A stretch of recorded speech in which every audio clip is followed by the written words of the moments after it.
Well.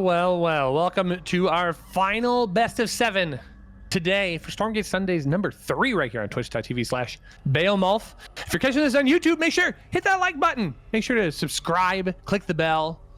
Tell us all the things that you like about these series, as the player in the top right has already been here once today. She is Nina. And in the bottom left, a little bit biased here because he's on my team, but playing for Aftermath, arguably the best Infernal player in the Americas. His name is TheoRy, who played, by the way, one of the coolest, if not the coolest, Infernal mirror that I have seen get played in this entire tournament. In Stormgate, it was a 20-minute game on Secluded Grove versus Elf, where they're both, he takes the middle and Elf is just sieging away at him for 20 minutes. It goes back and forth. You think both players have broken the other. Now, he did lose that game, but it was very cool. We do like cool games, even regardless of outcome. Cool games, pretty cool. So as we take a look at this setup, I know Rushy, in the break, I was talking about how we had this hour-long game of Celestial versus Infernals, right? The setup where it was all kinds of things. TheoRy literally, by the way, had a 300 army at the end of the game. He lost. Actually, that was part of the reason he lost. He was supply blocked and couldn't build any more imps. Oh, no. And he had this big bank, but he literally couldn't build anything. Didn't save an imp for it. Actually, he would have needed multiples. He was very supply blocked. But, you know, in that late game, and still that was something that Nina, with her mass splash, with the big scythe fleet that she had, was really able to make something happen. So tell me about your thoughts on this matchup, though. You know, we've seen some Celestial versus Infernal. It seems to be very scythe focused. I mean, you get Animancers as well. You build this late game army that's kind of hard to deal with, and you kind of dodge the early game because Weavers are very strong against everything in the ground. But that's my take on this matchup, Rushy. Talk to me about it. Yeah, that's largely what I've seen as well. I mean, we're seeing what I have seen a lot of on the ladder is just Celestial players skipping the tier 1 bio almost entirely, getting that vector out. It's kind of funny. It's either I'm just going to build a million Argents and just go win off of the back of just an overwhelming army supply, or I can't use any of those units ever because they're just so weak to so many things. And I feel like I see more and more just vector play as we are seeing Nina demonstrate here, because they do a really good job engaging the camps. Those vectors deal bonus damage to light, and the speed camp is light, the health camp is light. So there's a lot of opportunities there to capitalize on that benefit. Not to mention they're also very fast and they can skirmish really well. But one of the things that kind of draws some attention, especially in this matchup, is it's really easy for the Infernal player to open up largely brutes, as we see TheoRy doing right now. Yeah, the Fiends are going to be light and not trade as well, but I feel like those are not going to be the main focus of Nina's attention, right? It's going to be, how do I stop this unmovable force that's coming at me? Oh, by the way, my opponent now is able to get Weavers into that mix as well. So then we start to see a huge jump into size. And there's a lot of discussion right now about the strength of the Vector, Scythe, Saber composition. And I think this series is going to be really, really important to illustrate where that currently sits in the meta. Yeah, I think you talk about Weavers and, again, these powerful units that, again, autocast is really the problem. It targets all the useful units that exist in the game. You don't have to do anything, so you can micro other things. It's just very, very strong. But that is not what TheoRy is doing. He's not mined. I mean, he's mined enough Therium. He's mined enough Therium. He's actually, I think, taken it from getting these Therium camps, these Therium-rich camps on the map. But he has Sulfur Descendants on the way. He's just very brute focused. He's not mining any Therium. Third base on the way. And he's playing this very low, like a very caveman greedy style, for lack of a better term. He has the big man with the stick, and that's what he's playing around with for the time being. Again, making sure that he's got as many creep camps as possible. And eventually we'll see a greater spire and a greater shrine, excuse me. And eventually we'll see these other things. But for right now, he's going to have +10 armor on these brutes, so vectors won't really touch them. Not really. He's going to have a bunch of additional 3 fiends instead of 2 on top of that as well. And it's gonna be, he's just building a lot of stuff, and it's gonna theoretically make it pretty hard for Nina to deal with. But you know, while she opened vectors, and they're on the map right now, Kree are done. Roly poly oly, or what, roll up. is now done as well. So you have this answer to the Fiends. I don't know that there's an answer to the Brutes, though. Yeah, I was gonna say, you really don't need an answer to the Fiends necessarily. I suppose there's a point where they can just be too much and split off and attack different buildings. The power banks do go down pretty quick if you get a whole bunch of Fiends on top of them. But yeah, I agree with you. I mean, it's the answer to the Brutes, and realistically, the answer is Scythe. Scythes are gonna do a lot of bonus damage in the direction of those heavy units. Not to mention, like the Brutes just can't attack them, right? So it's this weird little exchange of trying to find ways to deal damage to the army. Obviously, you want to do that, but also just preventing your opponent from saying, "Oh, I'm just gonna move. There's not enough here on the ground for you to stop me. I'm just gonna keep walking, and eventually I'm gonna find something to hit, and I'm gonna hit it while your scythes slowly pick away at me." Yeah, really interesting. So we're gonna see a Twilight Spire go down, only a single one, no Shadow Cleft. So likely not. The idea here is not gonna be to go and get yourself a bunch of Spriggans, which are, Spriggans are pretty good against a lot of what Celestials have. As unfortunately, yeah, Vector teleports away, but just now takes 4 damage. So that is gonna be a dead Vector. Theory will not allow that to happen. And I want to talk about something you said is. Hold that thought, because we got this fight in the middle, and the Kree are just kind of killing things. They're killing all the Brutes. They're going to get on top of all these Fiends as well. And, well, for now, this is a pretty reasonable fight. The Kree were in enough numbers that even the Brutes do well against them. It was not good enough. But you said, hey, there doesn't really need to be an answer to Fiends. And I would like to vehemently disagree with that. I would argue that one of the biggest issues, and now on this army, it's fine. Kree Vector deals with a lot of the Fiends. But I would argue that one of the biggest struggles that Celestials deal with in this matchup is that they don't have a good way to clear the Fiends. Once they start spawning, certainly if you go Gaunts or something and they're able to have that infest and more Fiends keep popping, but even if you're just building 3 Fiends at a time, there's not a lot of really good splash damage unless you're building Kree, and Kree really do suffer against any tier 2 tech. Maybe not Weavers, but against everything else, they really do suffer against Magmadons, against Hellborns, things like that. So you're in this setup where you have this army, but you really just this army does kind of age out, and if you don't have this army, the really clearing the Fiends, it can be rather difficult. But for right now, Nina, she has map control, she's taking the Therium camps, and surprisingly, where is her arc ship? Is it in the natural? I'm trying to find the arc ship because 12 o'clock. Where? 12 o'clock. 12 o'clock. Ah, there we go. So it is an arc station. I was going to say, I'm a little surprised that she's opting to kill the Therium camp instead of just raising it to heaven, but I guess that was probably on cooldown or something for the time being. But Theory, is this Elder Shrine? Yeah, quick Elder Shrine, quick Dragon is going to be Theory's approach in this game number 1.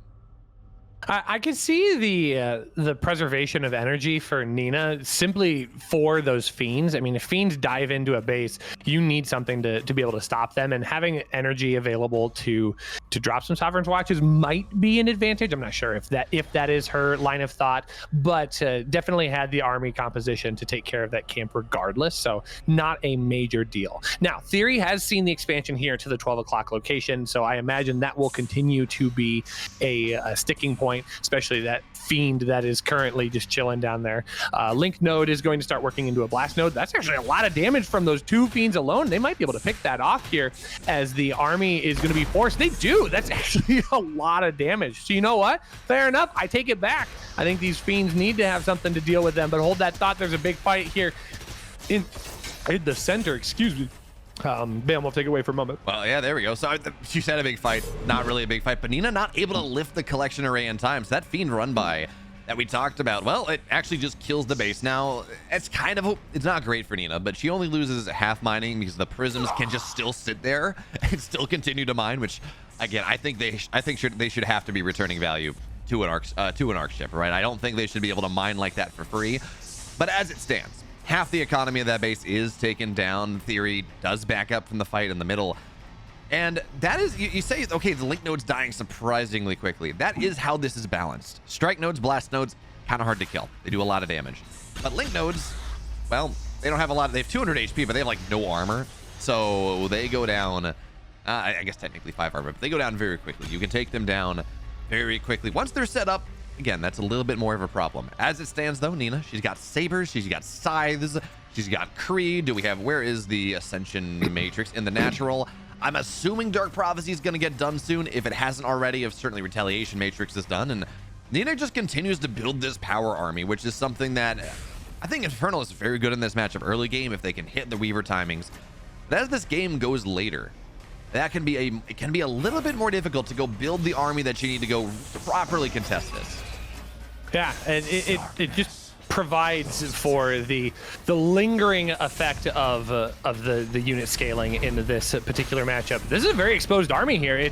They can't afford to let the Sabers completely fall apart. Now, I do love the retreat. It does look very, very silly to have those units just move so fast, but TheoRy has so much mobility of his own. It's going to get to a point where Nina's going to have to fight, and that's exactly what's going to come down here. The Purify is going to drop onto this army just to try and prevent some of the infest that came down from the Nightfall infestation, but the Flayed Dragon is here as well, and this army doesn't have anywhere else to retreat anymore. It's going to have to fight at the power banks, and that's going to be helpful for those sides, but it's still a very difficult position here. Sabers do need to be protected. The blast nodes are going to assist as well. Is there enough here as the sides are going to go on the hunt? The Flayed Dragon is forced back and away, and that allows this army to really not trade as effectively against Nina. Suddenly Nina is able to swing this army supply in a good way. I mean, yeah, some of the stack defense is going to go down, but you hear that thwoom, that bassy power punch from these Sabers, and they just put themselves behind this static defense, and this army breaks itself on the power banks, on the blast nodes, on the strike nodes. And yeah, you know, the dragon, I think it got out. Trying to see if I can find where the dragon is on this arm. Where is the army of TheoRy? The dragon got out, but just barely. Scythes with that bonus 20 damage a shot. And again, bonus damage to heavy too. Dragon's a heavy unit. They're doing, what is that? 32 damage a shot to these dragons. That's a big, they just chase them down. They get their shields triggered, they chase the dragon out, and this dragon timing that TheoRy was trying to hit didn't build enough fiends. Nina was able to fight her way back into this position with all the blast nodes and all the power banks and all the purifications and everything else. And now TheoRy was kind of all in on that. The way we take a look at this, yeah, he's got 4 bases and he's mining the middle, but he was pretty all in on that dragon timing, and it just didn't work out well enough. Well, and this is where we start to, oh, a huge connection by those Shadow Flyers getting on top of the side, and that's going to illustrate my point. A lot of Infernal players struggling to find the best way to deal with anti-air, but we are just seeing mass amounts of those Shadow Flyers finally coming in and softening up this army. And that might allow the dragon here to actually be able to be in this fight. Yeah, all of Nina's units have to back off. This might be the moment, though, for TheoRy to try and enact a little bit of revenge. He almost needs to punish this army position before Nina's able to capitalize on resupplying what army that she did have, because now that the scythe count is very low, the army itself does become very vulnerable. Ooh, a couple of Sabers just chilling outside there. I don't think TheoRy is going to connect with those, so those are going to be able to escape. But to the point that I was going to make, there has been a lot of discourse from Infernal players on how best to deal with the overwhelming sky count of Celestials, because yes, those Shadow Flyers are good, but they're only effective for one use. They just wipe out the army and you no longer have any air presence. Spriggans can be helpful, but they are a little bit clumsy in terms of fighting and dealing their own type of damage. They really work best when they're the supporting unit, not the upfront unit. So TheoRy trying to make the most of those Shadow Flyers and softening up that army count, but we can already see there's so many more of those units already back on the field, BeoMulf. Yeah, what I'm actually really curious about is we take a look at this setup, and Animancers are starting to finally hit the field, but you really need that slow, and we have one in the army now. Animancers are what take this army from something that can fight in certain situations and take a really good fight, like we saw Nina as she took the high ground there. But, you know, if you're caught out in the middle of the map, that can be problems. Instead, it turns into this fight this army that can really, that doesn't need specific conditions, can fight. If it finds a good angle, it can take that combat, because Dark Prophecies, they just zone out the Shadow Flyers. They make it very hard for Gaunts to connect. They make it very hard for Magmadons, even with the Raging Tendons, even with that ability, that 25% speed buff. It makes it very hard for them to go and make contact. So that's what we're going to see right now. Is, by the way, the dragon took a lot of damage a couple minutes ago. This is the power of having a couple healing camps, sticking that in that healing camp for a little bit. The dragon is almost back up to full. And this time, I don't know if it did previously, but this time it has that upgrade. So it can go and hail all the infest for just instant damage. And hey, on top of that, well, get yourself all the white health back up. As now a little bit of this army is very exposed. Dark Prophecy is going to have to go down. Damage on the Shadow Flyers. but it doesn't kill. Oh, never mind. On the edge, kills a lot of them here. I was looking at that. I'm like, the Dark Prophecy, it's okay, but it's not great. And all of a sudden, it actually was very, very nice. But Nina, how do you go up the high ground? Because that is a lot of pressure. Magmadon's pumped this down. Nina, of course, she drops the scan. She knows where this army is. But her army feels a little... Why is she running back to her main base? I mean, I'm looking at this army composition, and I don't feel incredibly good, but I think she picked the wrong base to retreat to here, as Theory's going to take the opportunity to put some pressure here on the left side. That is where Nina is doing the most amount of expansions, but this is where he's been before. He's tried this fight once. Can he make it work again? He's fighting from the low ground. Here come the sides. They're going to jump right onto the dragon. The dragon is going to be able to escape, but now that makes this army so much weaker here. The Magmadon's going to stomp on forward. They actually stop the Dark Prophecies from being able to connect with the rest of this army, which allows the Flay Dragon to return. And now backed into a corner here, BeoMulf. This is starting to look like a very scary fight. Yeah, but for who? But for who? The healing on the Animatrix is so strong as well. And at the start of that fight, Nina she sniped. There were 2 dragons, but she sniped one of them. And I understand why Theory took this fight. He put Shadow Flyers in at the very beginning and dive bombed a lot of the Stag defense, took it out. And he's like, look, I can take this fight. I got 2 dragons. This feels like a good opportunity. I can get on top of everything. But the Animancers channeling that spell, channeling that beam, that means they're just a little bit of healing, stealing a little bit of energy off top of things. And the energy is not what matters there. I don't think there were any spellcasters for the Infernal player, but just that little bit of healing off the top, keeping everything alive that much longer. Some Dark Prophecies still staying alive even after all the Magma Stomps went and canceled them. But now the shots go in. Shadow Flyers. Oh, not as bad as I thought it was going to be, actually. That was, and what you have to remember in these setups is these Shadow Flyers are not cheap. They are very, very expensive. So when you put 20 of them in and you get like 5 sides, without having the gods behind to take advantage of the fact that the rest of the sides, of course, have that big armor debuff, it's not great. You don't really win the fight. Yeah, and it's the ability to stick around as well makes it very, very difficult. And Theory is all in on the top left corner of this map. This is where he has decided he wants to make his claim. I almost feel like, I know that the Sim City's a little bit better on the right-hand side. I almost wonder if Theory'd be better off over there, but another fight's going to be forced in here. Magmadon's going to engage, and they do a decent job of deflecting the Kree, but only while they are doing their tremors with the trample. And now all of a sudden it is just a run for their life once again. Another dragon comes in to drop a little bit of infest. That's going to force Nina back, but once again, this is a back and forth that seems to have no end in sight. Nina is able to continue expanding along the top side of the map. I mean, Theory, for his credit, is also doing the same. He's adding Twilight Spires in the lower right-hand corner again, so he is all in on the Shadow Flyer opportunity. He did get a decent connection with those sides, and the sides are not expensive, they are expensive, excuse me, they're not cheap. So every time that Nina has to go and invest more money into sides, that's less money for Animancers, that's less money for the ground army that needs to soak up all of these different attacks. Yeah, absolutely. So it's kind of cool as well. You need Shadow Flyers, right? You need Gaunts, you need Shadow Flyers both to take these sides down. And without that, it's a problem. So what we have seen, players like Elf, players like Theory, these top level Infernals, it's very tempting to get like one or 2 Twilight Spires and saying, this is fine, and whatever. But you need like 5 or 6 to properly build the Shadow Flyer numbers. And Theory, by the way, his economy, he has taken more bases than Nina has. He has pretty much split this map as diagonally as possible. He'd love to be able to steal this base, but that's not super reasonable. So for now, yeah, catching a couple Argents. Of course, it's funny, Nina, you see sometimes she transitions into the late game with these Argents because bonus damage to heavy is a solid idea. But she never gets the upgrades, or she gets them very, very late. So no long shot, no, what's it called? Photocapacitors. They changed the way it works. They didn't change the name of it.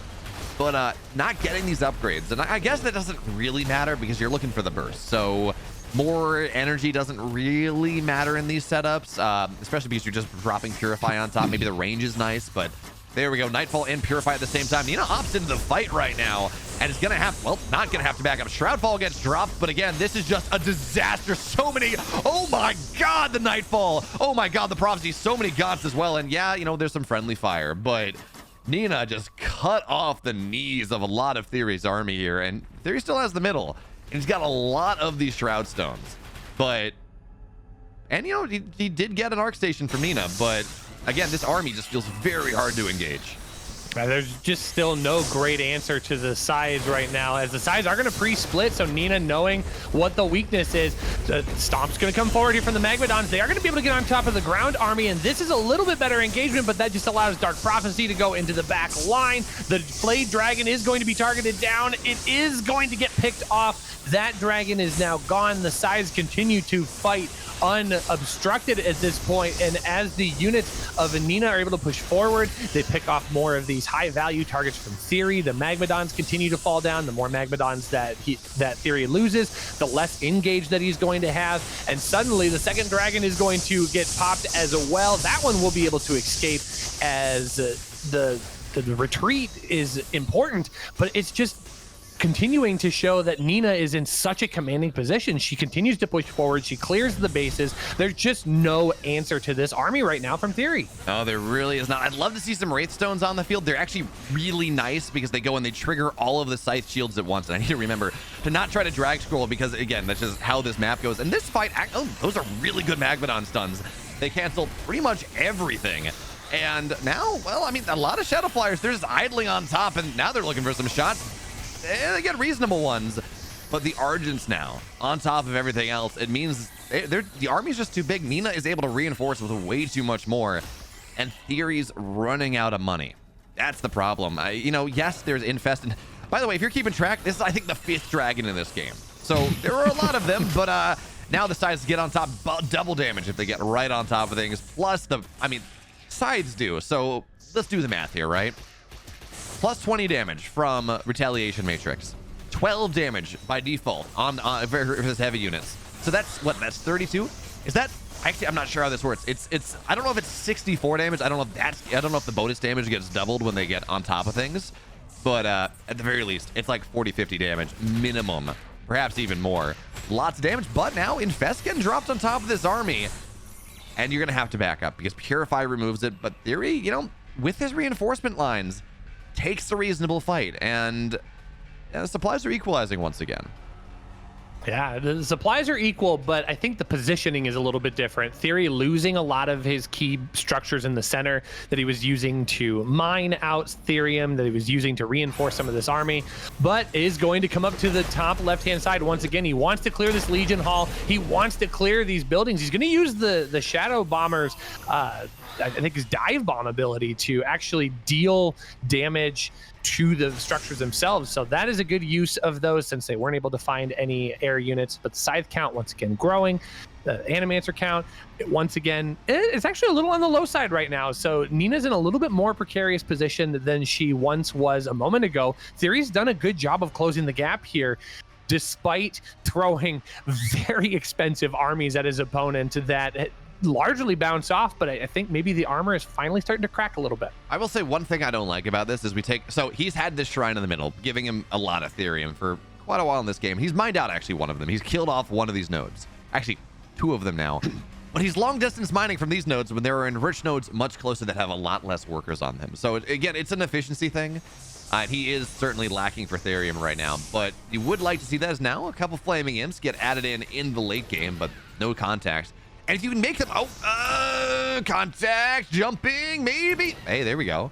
But not really getting a lot. If you can get contact with these Flaming Imps coming from a flank or something, they will evaporate a lot of these Argents. Certainly true. But again, it's all about finding the flank angles, and that is very, very hard. So for now, Shadow Flyers, they're searching around. What can they dive bomb? It is actually super useful. I mean, getting these collection arrays matters quite a bit. Look at Nina's bank right now. Yes, she's at 260. But that bank is not growing nearly as quickly, and it's not as big as it once was. And that is a bit of an opportunity, maybe for Theory. He's going to have to grind this game out a decent while longer. But for right now, okay, abducts, there we go, on the Animancers, dropping things down. Dark Prophecy on the back line, make connection so very hard here, and there's just not enough Weavers. And if the Weavers go ahead before everything else, well, their energy gets sucked as well. So Flaming Imps coming in from the right side. Big connections are going to go down. And this might be TheoRy's opportunity, even with the Dark Prophecy. But is there enough anti-air? Because there are so many sides. And even if you clear everything on the ground, Rushy, if the sides are still there, it does not matter. No, the size will continue to dominate this position, and TheoRy, despite doing a very good job against these largely Argent armies on the ground, there's just very little response. A few Shadow Flyers do come in and try and connect in key ways, but the health is just still a little bit too great. A few more of those do get popped off, though. Gaunt's added into this equation as well. Now suddenly make this a way better exchange here for TheoRy, as the Fiends on the ground have multiplied, and suddenly 202 to 118 BeoMulf. How did we swing so far so fast? Nina got broke. Those Shadow Flyer dive bombs on a lot of these outlying bases means Nina's just not mining anymore. And at this point, if you have money, if you can continue to reinforce, and by the way, this Infest is doing a lot as well, keeping these shields procced, making sure that they just don't have what they need. Dragon comes in, Nina tries to kill that one. That's not even going to be a consolation prize. And hot damn, what a game number one. My goodness, TheoRy. I was convinced he was dead. What a comeback. All right, so 27 minutes, I think it was, game number one. TheoRy was on pretty much the back foot for the majority of that game. But we get another opportunity, and Rushy, Nina, a very good macro Celestial. That's how she likes to play. Has gone and played into game number two. Chosen Isle of Dread is her map pick, and TheoRy doesn't want any of this smoke. He's like, absolutely not. We're not going to play this. 4 imps on the map running across. This is going to be a Shroudstone rush. Just trying to just punish Nina. But Nina, by the way, this is not a quick second collection array. She's getting Argents out very quickly, which means that, you know, theoretically, depending on whether this gets scouted, how this gets scouted out, this shouldn't get a lot done from TheoRy, realistically. Yeah, I think it's all going to come down to the execution, especially since this Argent is going to get an incredibly good scout. Now, Nina has to kind of keep her wits about her. Like, what kind of rush is this? Is this just going to be one? Because like right now it's a meat farm. Not that scary. That could just be a deflection. But do we see the other two? Actually, one of them already going back home. So I think TheoRy's not going to overcommit into this, which honestly, probably the smart choice. 2 of them are going to sneak on through, though. I think Nina did get a glimpse of those. Yeah, she is going to chase those down. And realistically, this is not going to turn into anything too terribly crazy, despite the fact that he's going to lose a lot of the mining time. No, that's just another meat farm. I think it'll end up being okay. TheoRy's going to sacrifice a little, but not lose too much. I mean, 3 imps is a lot in this early game. So you spawn with, what is it, 8 imps? What is that? 3? That's almost 40% of your economy in the early game, and that is actually a disaster. That is really bad for TheoRy at this point. So Nina, she's got 4 Argents. She's building more. She just surged this creation chamber up, mining a decent amount of Therium. So I think we'll eventually just kind of go for tier 2. This meat farm should get taken down, so TheoRy is going to eventually be supply blocked as well as he's building the shrine. But his economy, I mean, he's got to make up for it in creeping. That has to be the answer. But this game, if TheoRy wins this game, it's gonna be another miracle, because this is such a bad start. Not TheoRy. This is such a bad start, Rushy, that, you know, he's gonna be able to steal the speed camp. Probably, maybe. Yeah, he's gonna get the majority of it. So that's that. And actually, well, Morph Core is here. So, oh, there we go. Hexen's dead too. Yeah, even so now creeping is slowing down a lot, because you don't have those nice Skulls of Shadow to go and get yourself a couple Fiends. The Fiends are dead. Yeah, TheoRy, you got a speed camp. That's it. This is so not worth it. Yeah, losing the Hex and losing the positioning, yeah, that's not great. That's pretty bad. Especially since you really shouldn't be so supply deficient against a Celestial in the early game, and right now Nina's at 30 supply to TheoRy's 20. That's also pretty bad. I think Nina's actually, oh yeah, getting the collection array as well. This is really starting to dial up for her. And unfortunately for TheoRy, he wanted to prevent Nina from getting into a longer form game. I think Nina's best option here is just exactly drop a third collection array and just double down on being able to make an immense economy. Yeah, I think she can do both. Taking a look at by this, Imp's gonna go try to take the double Luminite base at some point, because TheoRy understands that he is in a, again, we cannot overstate this, TheoRy is in a horrendous, it's such a bad spot in this game. It's really bad. So he's gonna have to go double expand. I think that's what he's gonna save up for, looking at this Imp right now, because otherwise, well, he's dead anyways. So you might as well try to get greedy. Although I do appreciate what him and Carol is saying in chat right now, which is that as an Infernal player, death is preferable to playing Isle of Dread. So chat, tell me how you really feel. But regardless, yes, Isle of Dread is pretty rough to play against Celestials, because just killing them is hard, and they get that late game, and that late game is pretty hard to take apart. That being said, for now though, Nina, double collection array, adding in, she's going to add Kree, I think, as the follow-up to this with the Guardian Nexus done, more creation chambers, more creation chambers, and away we go. Look, you've had so many TheoRy puns that I could have jumped on, and I missed it. I chose not to, but creation chamber, it's very good. Thank you. I mean, I get it. Every time we talk about Therium and how much TheoRy is mining, I giggle in my head. Just the a tiny theoretical. bit. Yes, exactly. The theoretical victory. Theory. It sparks a little bit of joy. I think it's more than a little. A lot of joy.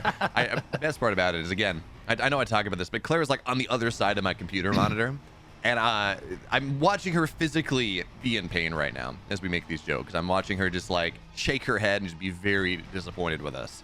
So, oh, good. It's not just me. Thank goodness. No, we 256 of you, the two Twitch chatters, you and of course Claire, are all suffering together because of this. And that, Rushy, that's why we run these events. That's why I stream. It's to just go inflict physical torture on a Sunday. That's you know, at least you're honest about it, and I appreciate that. So we do have a ground army pushing up here for Nina. I think you have stated things correctly.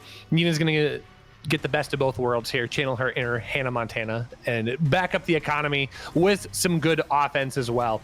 It's not a large army in terms of quantity, but it is a large army in terms of damage potential. The Argents are going to deal some really nice damage against the Brutes. The Kree obviously are a really nice answer to the Fiends, but as we saw in the previous game as well, Kree also very good against the Brutes. So this in general is going to be difficult for TheoRy to try and stop. Now, there is one Magmadon that's going to try and be a hero. There are no Demon Hoof Tremors, so the stun will not be available, but the damage is still very real. All of these Brutes slowly getting picked off there. One spin annihilates the Fiend count, and suddenly TheoRy is in deep here. He's trying to find a way to push back, using a little Purify there, tops up the energy on those Argents. They're suddenly full power once again, and I just don't know that TheoRy has an answer to Nina here. Nope. If you're in the game state where Kree are annihilating Magmadons, well, you're in a really bad game. And this all goes down to the early game, right? TheoRy donated, he sent 4 across the map, 4 imps. He sent 1 back home, but he still lost 3 of them, and he built some structures, right? That's even more money.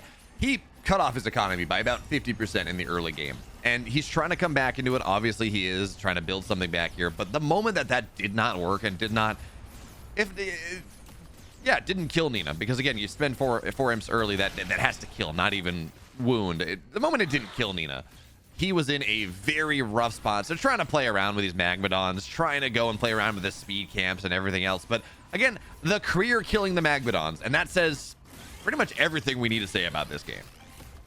To TheoRy's credit, though, he's doing a really good job. He's whittling these units down. Like, it's not going to be enough. I'll be clear about that.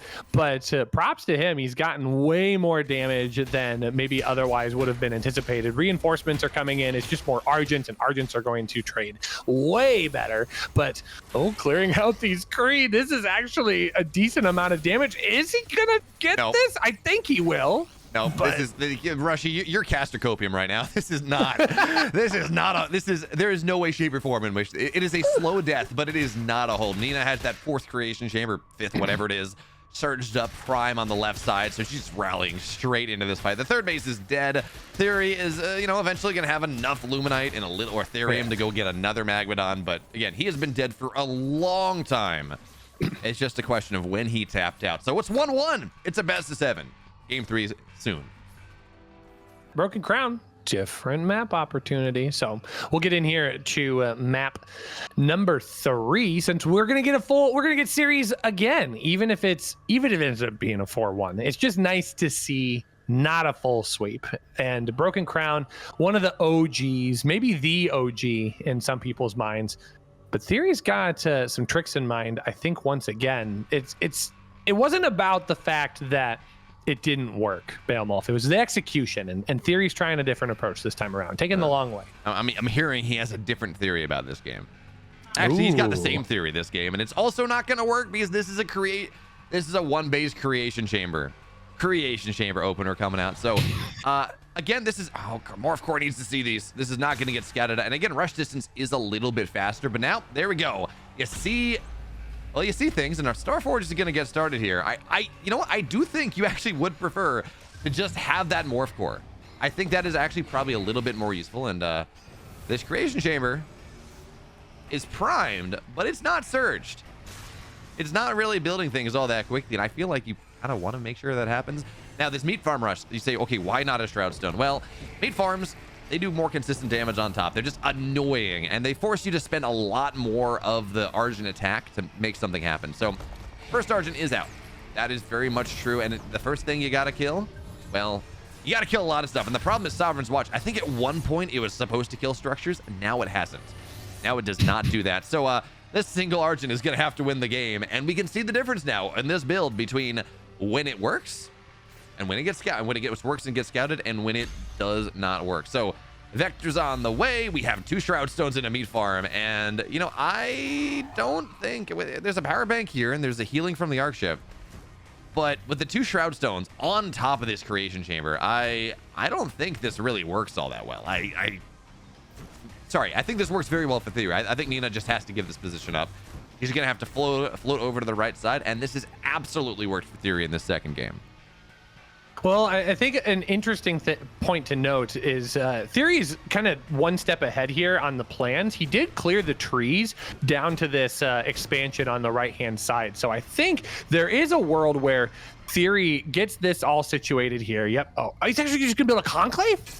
He's building a conclave in Nina's base, which is an interesting choice here, as Nina's just going to go try and fight across the map. There are some brutes back at home. The Iron Vault is producing some units, but there's going to be gaunts on the opposite side of the map as well. So that's going to create for a split offensive for Nina to try and deal with, and that makes things way more complicated. If Nina can just focus all of her issue and APM on one spot, maybe this is a recoverable spot and not a whole lot of sweat off of her brow. But now she has to worry about units pushing out of TheoRy's base. Now she's got to worry about units pushing out of her base. This is a way more complicating position. Yeah, this game has gotten so complicated, and I am absolutely here for it. So Conclave's done, or just about done on the north side. Conclave done in TheoRy's base as well. He's only on one base, to be clear. He doesn't have a ton of money. He's not going to have the insane production you'd like to see. And Nina actually baiting out all of the speed creeps from the left side, so she's going to go and get a little bit more money that way. And we do have to remember, as we talk about this setup, that she had some prisms, so she was never, it'd be tempted to say, look, the collection array had to lift, her economy went to 0. Not quite true. Went to about half of what it was, a third of what it was, but still she was able to get some money, able to build some stuff. But now the question, as we see this collection rate, it's probably just going to have to start lifting immediately, and I don't see that happening right now. But she's going to have to go and deal with this big attack coming in, which she's got to lift this creation. Maybe not for the moment. Sovereign's Watch goes down, and now, Vector's trying to get on top of these light units. Those gaunts are going to fall down. Blinks on the right side, knocks down the Hexen as well, and this build theoretically worked for TheoRy, right? Push Nina off the main. But I look at this army, and it's not all that bad. And now this Vector has to blink away, and that's going to be okay. But I look at this setup, and again, Theory's still on one base, blinks on, gets the gun on the bottom on the north side, and this is pretty playable for Nina, all things considered. This was a rough start, but this is not all that bad. Yeah, the vectors are producing a lot of versatility for her in this current game state. It's still not great. I mean, her main Luminite mine has been blocked off. It's not impossible to get away from, but both of those Shroud Stones actually will deal a decent amount of damage to vectors, so she has to be careful. She can't just dive on top of that to reclaim her natural. And the more that Nina has to try and play in this complicated game state, the more the complexity that it offers for her. We can't just look at the supplies and say, oh, this is a really clean way to figure it out. Oh, she's got more supply. Cool. She's in a better spot. No, her economy is, I'm not gonna say in shambles, but it's definitely not in a great place right now. Only mining off of one collection array. The second collection array did get lifted off the right hand side, but Theory still has more work to do here. He needs to find some additional damage onto these vectors. This is a really good hit spot for those vectors. The gaunt attacks do bounce. Fiends are gonna come in from the bottom and really lay down a bit more damage. He's gonna force out some Sovereign's Watches, and Theory's gonna be careful. If he stays too long, he's gonna lose all of these units, but he's gonna try and trade out as much as humanly possible here. A lot of those vectors do end up going down, but 3 still remain, and he still remains inside of the range of the Sovereign's Watch. He's going to lose so many of these gaunts, BeoMulf. I don't know if that's a good enough trade. It's when I looked at this, I'm like, I cannot help but feel that blink from Nina was a mistake. She lost so many, because again, when you blink forward like this, you take bonus damage. You take 50% bonus damage, and so many of those vectors went down instantaneously. And I guess the idea was like, okay, I'm going to split the army a little bit. I'm going to go and make sure that I, just force this fight right now. But she did lose a lot, and now more brutes arriving, more gaunts here as well. But this is 3 gaunts and a brute versus, well, a Sovereign's Watch. And up there, this blink is a lot better. You're like, okay, the first one, that was really bad. But there were not a lot of gaunts there to really punish that. So now we're going to see this Shroud that has been pushing very far forward is going to get taken down in theory. I keep looking. I keep expecting a greater shrine. I keep expecting taking advantage to be able to go maybe start to creep some Shroud Stones forward or something. But that is not the case. I think, Nina's stabilized. She has, she's going to get blocked off. This brute is going to make it so she can't land this collection array. But she's on one base versus, one base, give or take, close enough. And this vector count, it continues to grow in a way where the gaunts are just not. I mean, again, that's only one conclave in the main base. That's not incredible, and now fighting under the aegis of what's soon to be an Ascension Matrix as well, which means once it's surged, you're doing a bunch of bonus damage as well. Yeah, see, plus 20% increased damage on top of everything else. I mean, eventually this push from Theory just, it ends. It's done. And the recall is going to get researched as well. So Theory has been on a timer for quite a while, but I think that timer is about to ding. I mean, at this point, I'm not really sure what Theory is supposed to do unless Nina makes, if Nina makes a big mistake, that's a different story. But as it stands, I'm not quite sure what Theory is supposed to do anymore.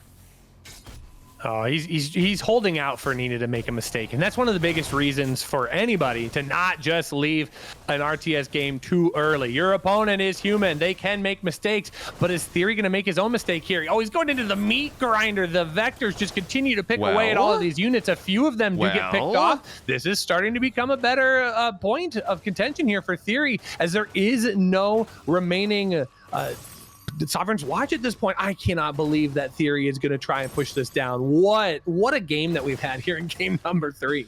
Oh man, and the unfortunate thing here as well is notice Nina, she surged up the Starforge. It wasn't surged. It was not producing as quickly as she would have liked it to be, and instead, we do have the Ascension Matrix that could give you some bonus damage, but with no Sovereign's Watch, with no surge there on the Starforge, just not producing as quickly as it had to. And that Theory did a great job of seeing this opportunity, diving on top again, playing with these effigies creeping forward that don't really die. But now Sovereign's Watch is here once again on top of the Archship, and that can move forward. It can chase these gaunts down. So again, Nina dashes forward. The supplies are equal once again. This game is, we had game 1, incredible. This game is wild. I love every second of it. And by the way, we have to point this out. Nina lost, I don't know if I think she lost every prism. So now she's effectively on like a base and a half between the 2 collection arrays. Losing those prisms actually is a big deal for the perspective, from the economic perspective. And now with more gaunts, more brutes arriving, Nina has to blink onto the low ground where there are some link nodes where they're going to turn into blast or strike nodes eventually. but they're not here yet. And I think they're just going to get targeted down. I mean, I think TheoRy's done it. I think TheoRy's wedged his way into the point where this is just a little bit too hard to hold on to anymore. Yeah, there we go. Blast Node's not going to happen. Strike Node's not going to happen. Nina has to give up this natural, and from this point, what exactly does she... Well, she blinks on... Oh, she blinks on top of the guns, blinks away. I mean, maybe. Man, dude, talking about this game is so hard. Well, and I think there's an important piece to note. There is no Sovereign's Watch available now at this point. One of the requirements is you have to have a collection array within a certain distance. That currently is not there. So these buildings are for naught. And Dina's just going to take the fight to the opposite side of the map. It's like, hey, you've harassed my base long enough. Time for me to harass yours. But there's a lot of work that she has to do to clear these Fell Hogs because they can deal some damage. She can't afford to lose a single vector at this point. She has to clear everything, and she's got to do it right away. There are some link nodes on the 12 o'clock base location. They are about to be strike nodes, so those could potentially help out, but TheoRy's going to find those and jump on them right before they finish. That's an unfortunate timing here for Nina. TheoRy has done everything right in this game. He has been the beneficiary of every lucky moment here, and mostly because he's made some great decisions. You got to give him a lot of props for everything he's doing here, because this is a wild game from any perspective. I do. Is there a world where this is a draw? That's my question right now, because I don't know. This is, again, I'm actually not sure because I haven't seen this game state. Are there positions on this map? And I don't know if there are. I'm looking at this. I'm like, are there positions on the map where you can put a structure? I think there are, actually. Yeah, where you can put a structure in a corner and be untouchable, because TheoRy has no... I was gonna say he's no economy, but he had enough therium or enough luminite in the bank that he got 4 Marimps out. So if Nina shows up again, Nina dives into his base again, that's the economy that's going to go down. But for right now, I mean, this is a lot of Gaunts. There are some Argents on the field, but Argents do not fight. Argents don't fight Gaunts. Not easily, not in these numbers, but we do have a Sovereign's Watch available. Strike Node's on the low ground. They're going to get surged up. Is this maybe... okay, Nina doesn't have the power. That's the problem. Does not have the power to make this Sovereign's Watch attack on top of everything else. So Strike Node's from the low ground. They're doing a reasonable amount. TheoRy's not mining a ton. The healing fruit's there. And Nina's still kind of mining. Kind of mining. And very much emphasis on the kind of, but she's gonna have power soon. So Sovereign's Watch is now something that can get cast on top of everything else. It's gonna go down. Vectors get on top of everything else. Collection array will fall, and that means I think that's the end of mining. I don't know that there are prisms anywhere else, but TheoRy sacrificed his entire army for it. And at this point, Rushy, he's got a little income. I don't think Nina has any. She certainly can't build another collection array, but she can build prisms. She can mine these things out. In fact, she can drag the Shadow Mastiffs onto the Strike Node just to try to be as efficient as possible. And this game, again, we're 12 minutes in. What is this?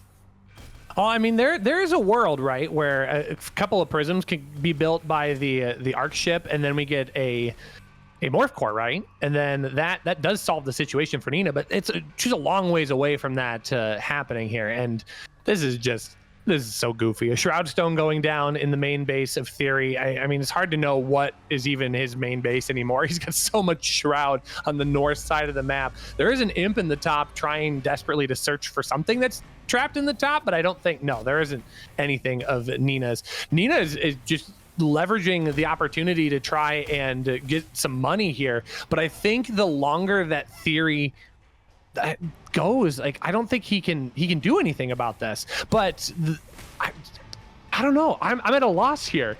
Theoretically, I know, pun aside, Nina should have this because Nina's got some income. She does have a protected position. So does TheoRy.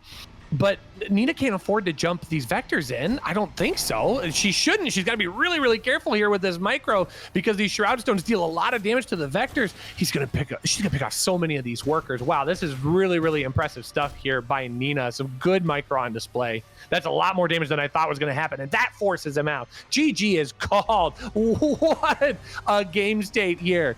Hopefully that satiates some people's desires to see some really exciting games in Stormgate. So, Rushy, 2 of the 3 games that we've had in this tournament thus far, not in this tournament, in this series thus far, have been some of my favorite games of Stormgate that I've seen. Game 1, that incredible, just miracle macro game that TheoRy brought back, and then Nina with the insane comeback in game number 3.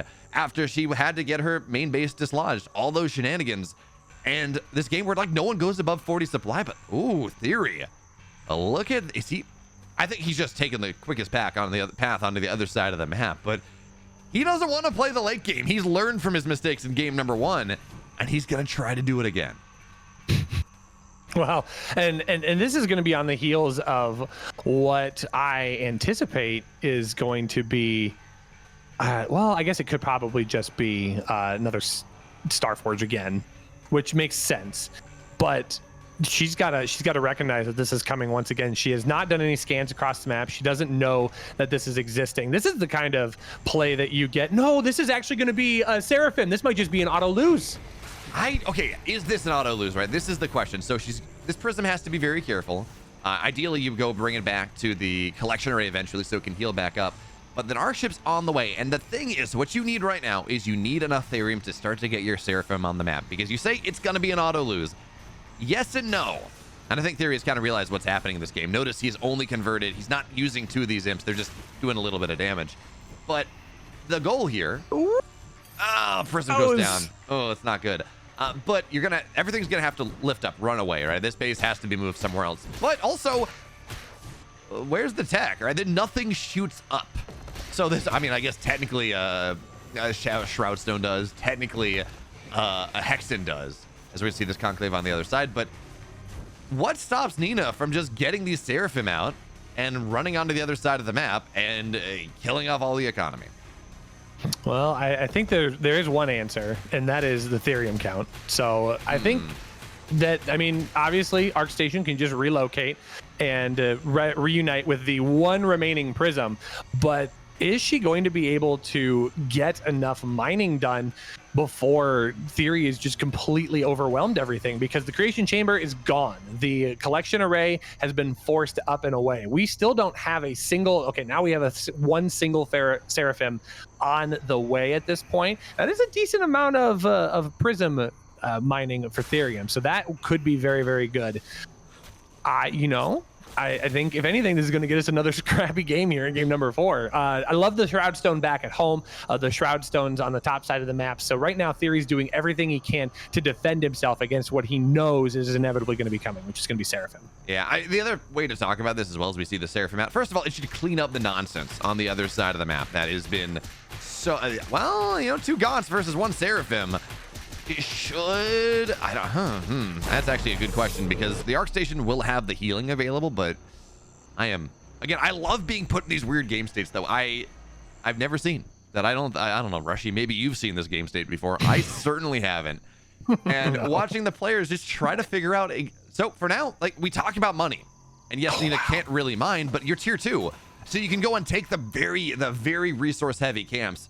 Send a Prism, in fact, over here, because it's not allowed to mine with everything on the edges, and go and get the Therium camp, and go and get the resource, get the Luminite camp eventually, and use these Seraphim, which give you a lot of money. They unlock a lot of money as you take these creep camps. Try to make something happen. Yeah, there's a Shroudstone that's defending the Luminite line, sure.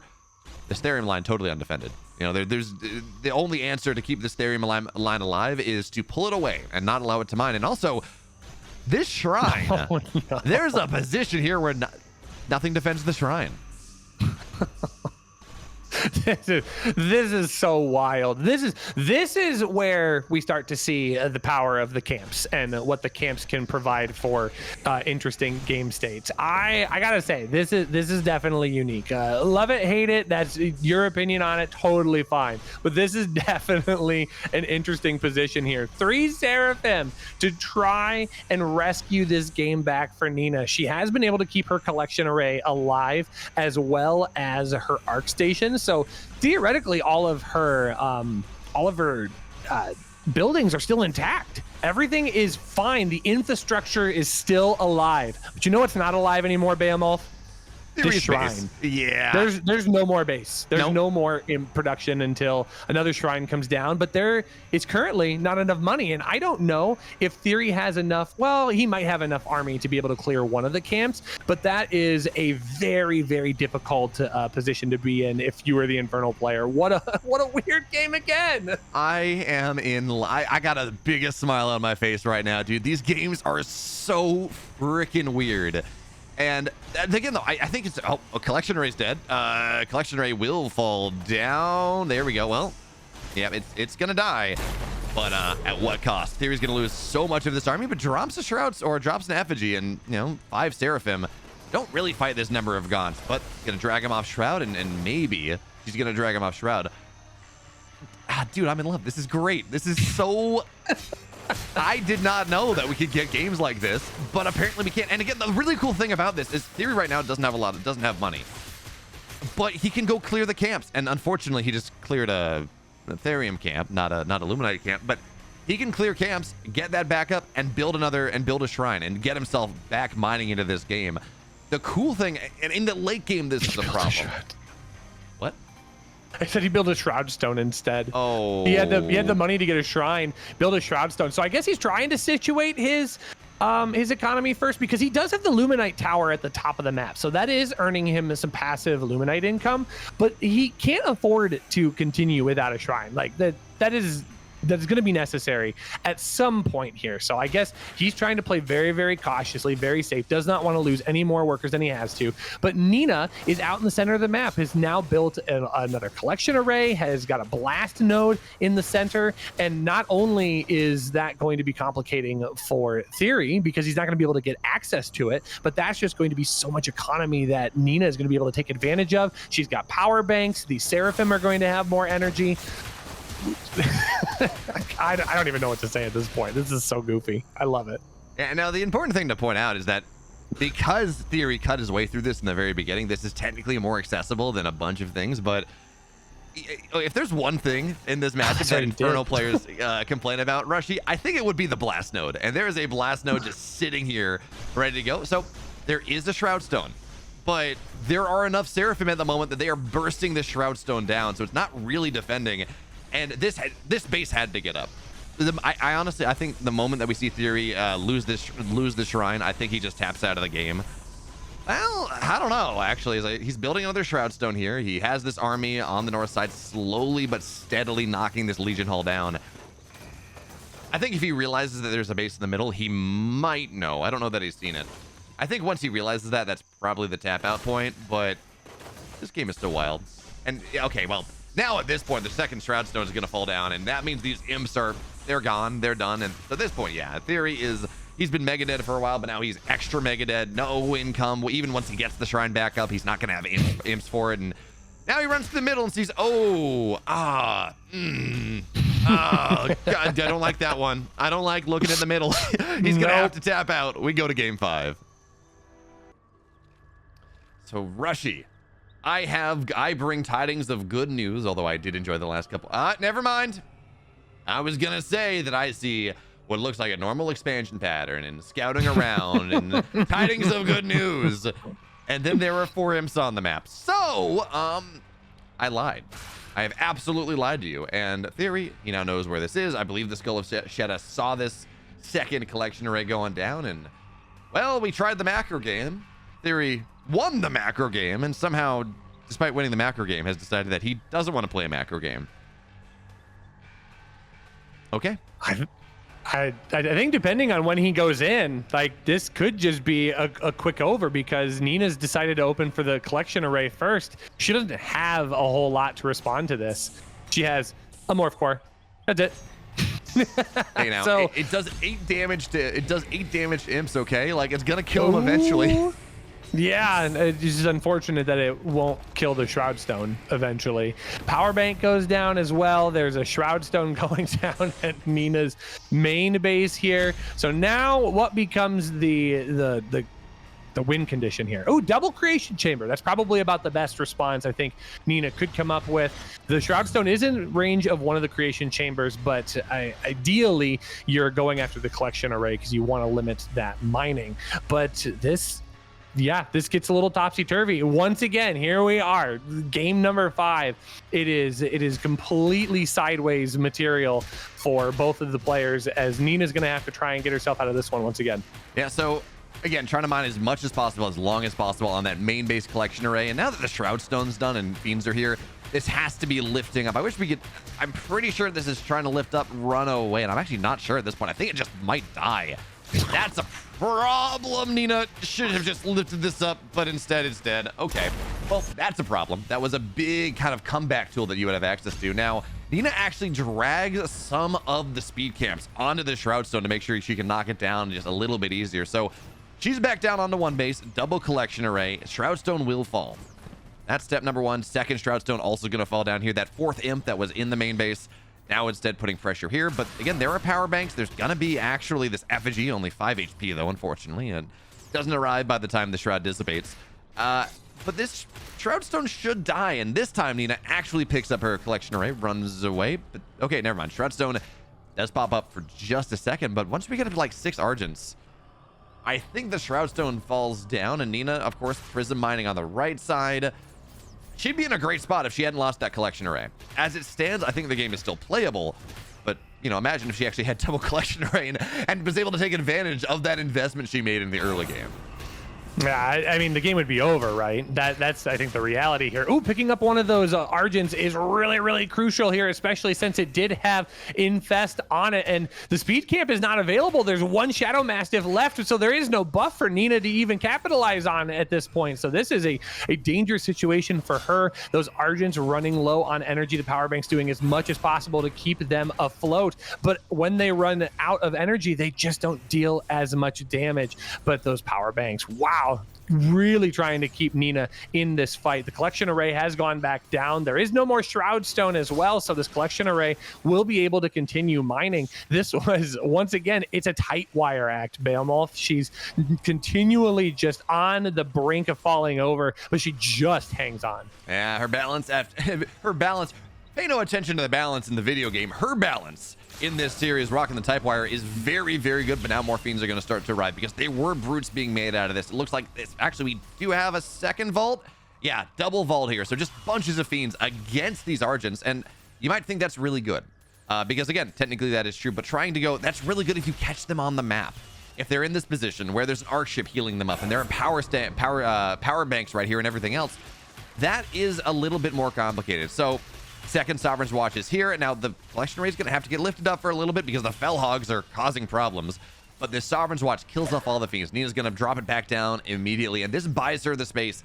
This meat farm should fall. TheoRy actually is going to get supply blocked by this one, I think. So that's also going to be a bit of a problem. And yes, there are effigies, and this Shroud is probably never going away. Okay, not supply block just because he's only on 13, but now TheoRy can build one more brute. Maybe get a couple more Gaunts off the Hexen if he has that. But now Nina also, she has the speed camp. So these Argents just a little bit faster. And I think, again, this attack from TheoRy was, you know, he killed off one of the creation chambers, probably best possible. But I think he's just kind of fallen over once again. These aggressive options, they look good until they don't. Yeah, again, it's that tightrope act really gets that collection array. I mean, if the collection array goes down, it's a different conversation because that eliminates all of her mining. But that is going to do it. Nina hangs on very precariously, and she closes out our final best of 7 of the day, 4-1.